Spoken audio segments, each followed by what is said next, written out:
Hello दोस्तों, आज का हमारा टॉपिक है डिबाय अप्रॉक्सीमेशन। आज इसकी हम डेरिवेशन को देखेंगे, एक्सप्रेशन को देखेंगे।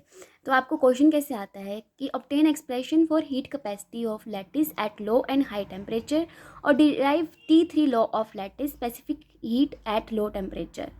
ठीक है, आपने कैसे भी क्वेश्चन आया हो, लो और हाई आपने पूरा अटेम्प्ट करके आना है।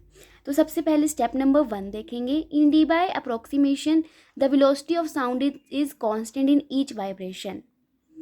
और आपको जैसे कि पता है कि डिस्पर्जन रिलेशन क्या होता है, ओमेगा और के के बीच में रिलेशन होता है जिसका फॉर्मूला होता है omega is equals to V into K. तो यहाँ से हम वी की वैल्यू निकालेंगे तो क्या आ जाएगी, ओमेगा बाय के आपका जो होता है वेव वेक्टर या वेव नंबर होता है, और ओमेगा आपके पास एंगुलर फ्रिक्वेंसी होती है और वी होती है वेलोसिटी। अभी इक्वेशन नंबर 1 दे देंगे इसको। अब मैंने आपको डेंसिटी ऑफ स्टेट भी पढ़ाया होगा, तो डेंसिटी ऑफ स्टेट का क्या फॉर्मूला होता है, D W is equals to V omega square 2 pi square V cube. अब डी ओमेगा का एक और फॉर्मूला होता है, जैसे कि आपको पता है D N upon D omega. तो एन की वैल्यू आपको चाहिए तो एन की वैल्यू आ जाएगी V omega cube 6 pi square V cube. तो यहाँ पे हमने एन की वैल्यू ले ली। अब एन की वैल्यू से जो है हम कट ऑफ फ्रिक्वेंसी निकालेंगे। यहाँ पे आप देख सकते हैं ओमेगा है, ओमेगा को एक साइड करके बाकी सारी वैल्यूज़ को हम यहाँ पे लिख देंगे। तो आपके पास कट ऑफ फ्रिक्वेंसी आ जाएगी। कट ऑफ फ्रिक्वेंसी आपने डब्ल्यू डी ओमेगा डी की वैल्यू लिख दी है। ये क्वेश्चन नंबर 3 है आपके पास। अब आपके पास वेव वेक्टर के डी क्या होगा, जो आपके पास ऊपर इक्वेशन थी V is equals to omega by K, यहाँ से के को ऊपर लेके इसको वी को नीचे ले जाके लिख देंगे। तो वी डी से वी डी कैंसिल हो जाएगा और आपके पास के डी की वैल्यू आ जाएगी। ये आपका था स्टेप नंबर 1। अब स्टेप नंबर 2 देखेंगे। अब हम थर्मल एनर्जी निकालेंगे पर पोलराइजेशन। एक पोलराइजेशन के लिए थर्मल एनर्जी क्या होगी, थर्मल एनर्जी का फॉर्मूला होता है आपके पास integration d W d P W h cut omega exponential h cut omega upon tau is -1। ठीक है, यहाँ पे आपको मैंने पढ़ाया था कि टो की वैल्यू क्या होती है, के बी टी होती है। तो यहाँ पे हमने टो की वैल्यू लिख दी है हमने के बी टी। अब इक्वेशन नंबर जो आपके पास 2 थी, क्या थी आपके पास इक्वेशन नंबर 2, डी डब्ल्यू की वैल्यू हम यहाँ पे पुट कर देंगे। हमने यहाँ पे डी डब्ल्यू की वैल्यू पुट कर दी। देन जो आपके पास कांस्टेंट वैल्यू थी आपने बाहर निकाल दी, और बाकी जो आपके पास जो इंटीग्रेशन हो सकती थी ओमेगा वाली टर्म्स वो हमने अंदर कर दी। अब ये तो थी सिर्फ पर पोलराइजेशन। अब 3 पोलराइजेशन के लिए हम 3 से मल्टीप्लाई कर देंगे तो आपके पास थर्मल एनर्जी का ये फॉर्मूला आ जाएगा। इसको यूपी को और क्या बोलते हैं, टोटल फोनोन एनर्जी भी बोलते हैं। अब आपके पास जो एच कट ओमेगा के बी टी है इसको हम एक्सपुट कर देंगे। अब एक्सपुट करने के बाद जो है हम ओमेगा को भी चेंज करेंगे, तो ओमेगा की डी इसको हम फिर से डिफ्रेंशिएट करेंगे, D x H cut upon के बी टी डी डब्ल्यू, और यहाँ से डी डब्ल्यू को हमने डी एक्स की फॉर्म में लिख देंगे। अब ये स्टेप नंबर 2 हो गया आपका। अब स्टेप नंबर 3 देखेंगे। स्टेप नंबर 3 में जो आपकी इक्वेशन थी U P is equals to 3 V H cut 2 pi square V cube. अब यहाँ पे जो है हमारे पास जो कांस्टेंट थे वो हमने बाहर कर दिए, और जो आपके पास एक्स वाली टर्म्स थी वो हमने इंटीग्रेशन के अंदर रखी, और हमारी लिमिट्स जो लगेंगी 0 टू एक्स डी लगेंगी। ओके, अब इक्वेशन नंबर जो हमारे पास 6 बनी है इसको एक बार सॉल्व करके देखना, बहुत सिंपल तरीका है। अब हम एक्स को जो है यहाँ पे एच कट ओमेगा के बी टी को जो है हम एक्स जो हमने लिया था इसको हम जो है थीटा बाई टी भी ले सकते हैं। जैसे आपने यहाँ पे देखा था ना कि एक्स लिया था, इसको हमने अब थीटा बाई टी लेंगे। अब K B T upon H cut है हमारे पास, तो इसको हम रिवर्स करके theta by T by theta W लिख दे ओमेगा लिख देंगे। अब इक्वेशन नंबर 6 में इस वैल्यूज़ को सारियों को पुट कर देंगे, और आपके पास जो है ऐसा ऐसा कुछ बन जाएगा। आप इसको सॉल्व करके देख सकते हैं।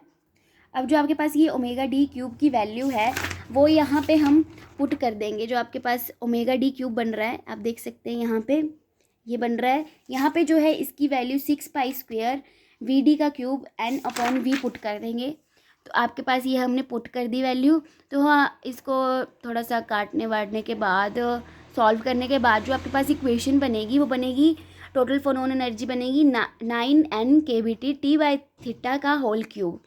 यहाँ पे आप देख सकते हैं ये आपके पास हीट कैपेसिटी आ गई लैटिस की और टोटल फोनोन एनर्जी आ गई। अब यहाँ से आपके जो हैं केसेस शुरू होते हैं। जब आपका टेम्परेचर बहुत लो होता है, T is very very less than theta naught, ये यहाँ पे आप D by T 3 law derive हो जाएगा आपका।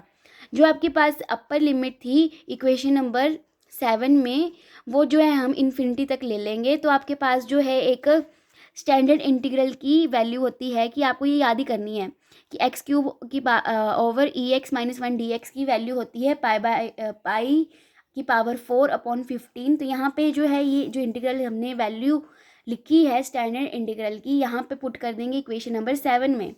तो सॉल्व करने के बाद आपके पास जो है u की वैल्यू आ जाएगी। u की वैल्यू आ गई तो आपको पता है कि स्पेसिफिक हीट की वैल्यू फॉर्मूला क्या होता है, du/dt। अब हम u को जो है, जो हमारे पास इस इक्वेशन में है, अबव इक्वेशन में, इसको जो है हम डेरिवेटिव निकालेंगे विद रिस्पेक्ट टू t। ये बाकी सारा कांस्टेंट है, ये हमने बाहर ले लिया।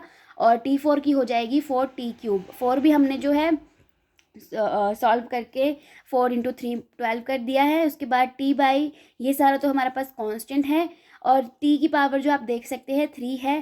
तो इससे जो होता है हम CV is directly proportional to t की पावर 3। बाकी सारा तो हमारे पास कांस्टेंट टर्म्स है, तो इससे जो हम d/t3 लॉ जो है डिराइव कर सकते हैं। और जो आपका पास for sufficiently low temperature the law is quite applicable because at low temperature only these modes will be excited for which.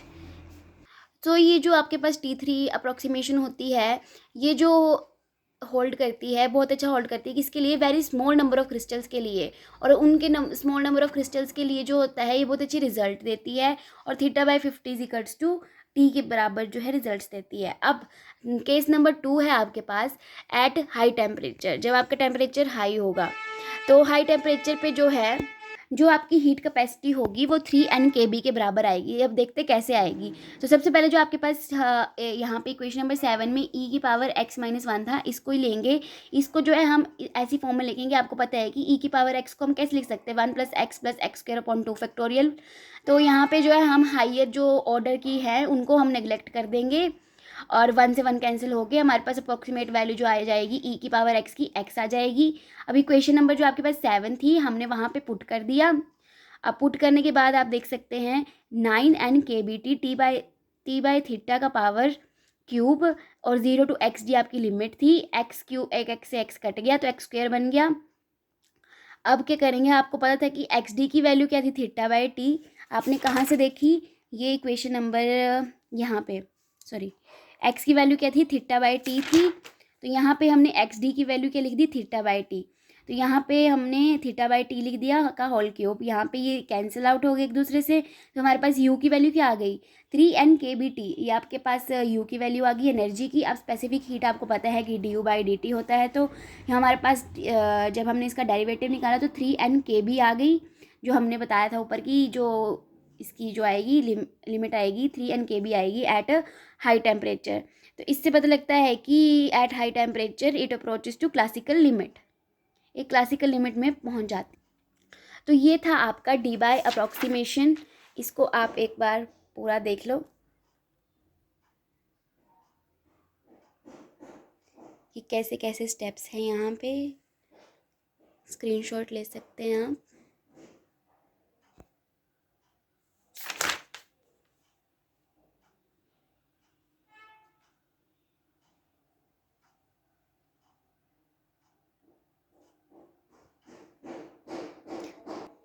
Thank you.